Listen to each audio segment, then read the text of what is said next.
Okay, so it's Tuesday, the 18th of November. So this is my early morning condition, which tends to be quite flat but dry. I mean, what do I mean? I don't seem to lose the bloat, if you like. You lose the bloat, but also the muscles feel quite small. Not exactly sure what the mechanism behind all this is. You know, I think probably because you've been asleep all night, you're not been using your muscles.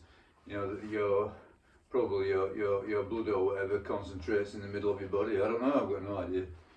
Yeah, I'm just guessing. Yeah, basically it's the opposite of the pump, isn't it? You know, if you've been sleeping, it's the opposite of the pump. Yeah, so your muscles are completely, the opposite of pumped. They're just not being used. But I also find that this first thing in the morning, the bloat's not there, so it does give you the sort of like the illusion of being leaner. These are all sort of like temporary little fluctuations that mean nothing really. So one day you'll look one way, another day you'll look another way. It makes no difference in the long run. I think as regards the actual amount of fat in your body, none of that bloating or water retention or pump or anything like that makes slightest bit of difference. It's a purely small visual phenomenon. Okay, so I'm feeling that it's all going as it should. Very very gradual though, but the thing is, if you go for the speedy route, very very fast fat loss, more than likely your performance is going to tank. So yeah, you get fat loss, but that's all you get. You won't be able to train. You'll be losing sort of like a big chunk of time that you're going to have to sort of like compensate for later on. More than likely you're going to feel like absolute dog crap, because you're so deprived, and more than likely you're just gonna bounce straight back in, put the weight back on at some point. Because your body is feeling the strain. Whereas I think if you do this sort of like this gradual approach, there's nothing dramatic about it. It feels like it's taking forever just to lose sort of like a pound or whatever. But there's no negative, and all the way through, I feel like my training is pretty much normal. I don't think it's it's vastly affecting my performance. Admittedly, I'm skewing the training towards things that are relatively easy, without lots of body weight, without lots of fuel. So I'm doing things like cardio and kettlebells and volume work, pull-ups and dips and all that sort of thing, press-ups. All the sort of things that feel good when you're lighter. Not only lighter, but simply not you're just not in that sort of like highly aggressive, positive mindset for hitting big weights, which comes with being well fed. So I always found historically, in my experience, that as long as I was putting lots of food into my body, I could do whatever I put my mind to. And as soon as I put my foot on the fuel pipe, block the fuel pipe, then everything declined. Everything stopped. So I found that the whole idea of powerlifting and strength, to me, it was very very dependent on nutrition. You had to eat for it. No, I'm not. That sounds a bit absolutist. So when I was sort of like peaking up, I would always peak up for a competition doing you know, dieting down at the same time. You know, I never went into a competition you know, eating up to it. It was always dieting down to it, and you know, you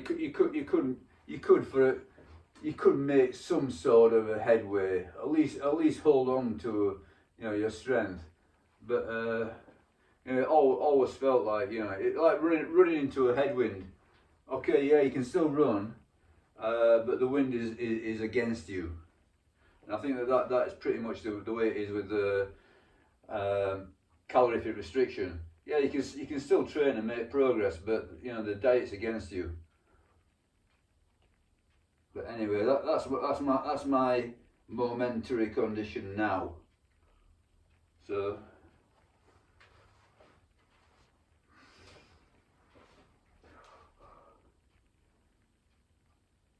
the fat loss is pretty much a snail's pace, but I'm holding on to everything, I think. And obviously you can't see my legs, but I'm going to do some leg work today. So, you know, I did say sort of like quite a while ago, you know, my goals for the next 3 months involve pressing and squatting, specifically squatting a sandbag, and that's exactly what I'm going to do today. So I'm going to do a combo of well, it's a routine that I did previously. You know, if you look back in my videos, you'll probably see it. But it's called dry fighting weight. So dry fighting weight is essentially a program. It's a kettlebell program whereby you alternate between kettlebell clean and press and kettlebell squat. But what I'm going to do is just a slight variant. So kettlebell clean and press and sandbag squat. Yeah, and you just go set to set to set to set to set, and I imagine I'm going to do it on an EMOM, so there'll be sort of like 15 sets a piece, I think, 30 minutes, 30 minutes just going back and forth, kettlebell clean and press, sandbag squat, kettlebell clean and press, sandbag squat, okay,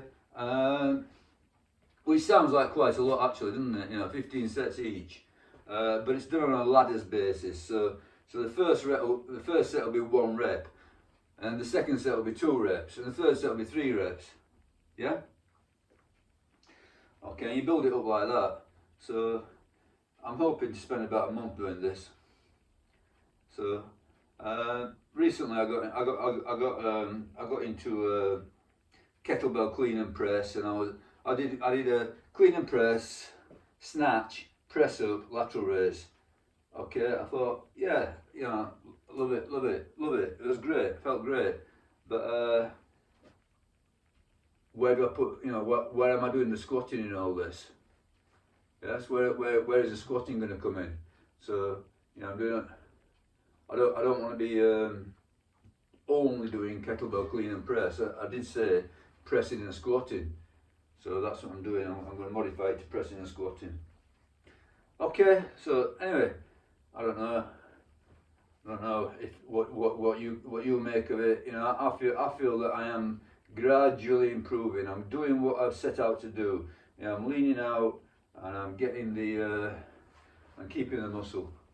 Yeah, yeah. What the long term holds, I'm not quite sure. It's probably, you know, it's the thing about, you know, I know.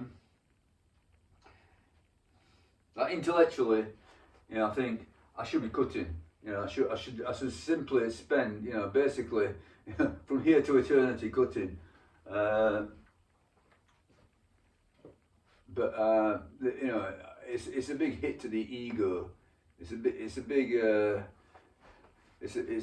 difficult. Simple as that. It's difficult. You know, you do feel, you know, as time's going by, you know, you're thinking, oh, I'd like to be eating X, Y, Z. You know, I'd like to be, you know, doing more on the performance front, you know, fueling the performance. But for sure, I'm going to get to 80 kilos. So first of all, I'm going to get to 80 kilos. So I've still got about 3 kilos to go, and then I don't know. I'm not quite sure then. You know, I'm thinking more than likely continue to cut. Yeah, continue to cut. Just bite the bullet and do it. Yeah, yeah. I'm not enjoying it, but I'm enjoying the results. You know, everything swings and roundabouts. Yeah, everything swings and roundabouts. I mean, I got somebody saying, grow old gracefully. You know, get your slippers out. You know, get your pipe out. You know, rocking chair. Grow old gracefully. Yeah, swings and roundabouts. You might enjoy that for a while, but the end result is probably going to be that you'll end up doing years in hospitals. You know, you're going to lose your mobility. You know, you're going to be dependent, etc., etc., etc. You do get the instant gratification of an easy life, and the long-term effect of your body falling apart. So all of this is swings and roundabouts. You know, you pay the price in some way. You know, I think that the better investment is to do this fitness game. You know, I think you get more out of doing the fitness than you do doing the sedentary route. And you know, I enjoy to a certain extent, you know, a lot of the process. You know, some more than others, some parts of it more than others, but you know, there's definitely a feel-good factor to being fit and doing exercise. Yeah, it's not all the time. You know, there's difficulty, there's pain, it's grim sometimes. I'm not going to sort of like paint it far better than it is. Some moments are grim, but I think overall I'm going to say that it's more positive than negative. And to me, the simple reality is a day without training is a bad day. You know, I don't feel good. You know, I honestly do not feel good. It makes I suppose if you're used to that sort of lifestyle, if you're used to being sedentary, it doesn't bother you. But to me, a day of training, it's something that I have to endure. So I suppose it's like any way but win to a certain extent.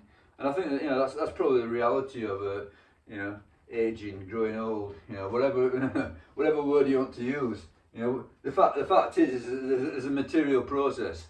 Yeah, there is a material process unfolding, and it's not a good one. Yeah, there's a negative involved, but you can mitigate it. You can soften the blow, or you can extend it. It doesn't have to be. It doesn't necessarily have to include 20 years of hospitals. Okay, bye.